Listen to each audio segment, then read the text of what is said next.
Now go to our Steve Spraja, who is live in Goldsboro. Steve, Bierschel is there as well and showed us lots of flooding. Is it flooding where you are?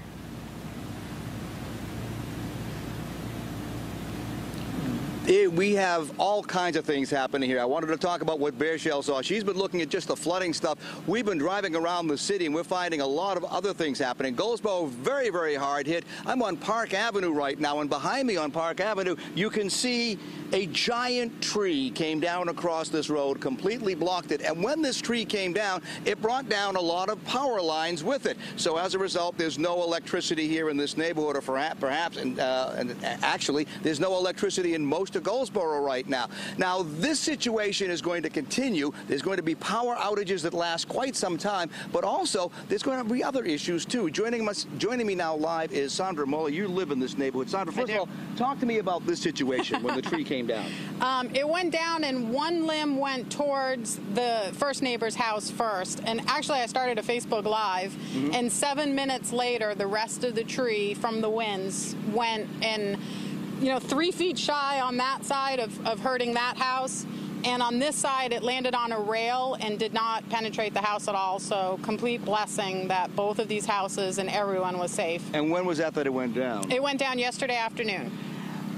You are worried not only, but were you worried about this tree, I should ask, first of all? No, we weren't. We were worried about all these side trees. Matter of fact, my neighbor stayed in a hotel because he was worried about these trees going down, which are already damaged. This tree we thought was healthy. Matter of fact, his plan was to park the car near this one, thinking it was the safest.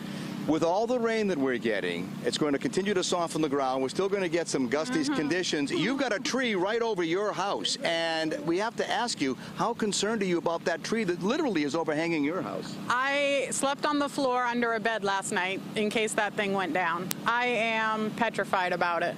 That tree, I have prayer circles out there trying to cover that tree because it doesn't look like it kind of from here, but it is 3 feet to the side of my house and hangs directly over. And if that big limb goes or any of it goes, so does my little house. In our tour of this neighborhood, we've seen a lot of trees that have gone down. Small trees, big trees, all kinds of trees. So your concern, I am sure, is very legitimate. Yeah, and we don't know. We don't know when the wind's stopping, when the rain's stopping. The other thing is, you've got a couple of puppies here. They need to be taken care of. You need to be taken care of. You've got no electricity here. How are you getting along without the power and food and supplies and things like that? Pretty good. I am very diligent about not opening refrigerator or freezer or anything like that.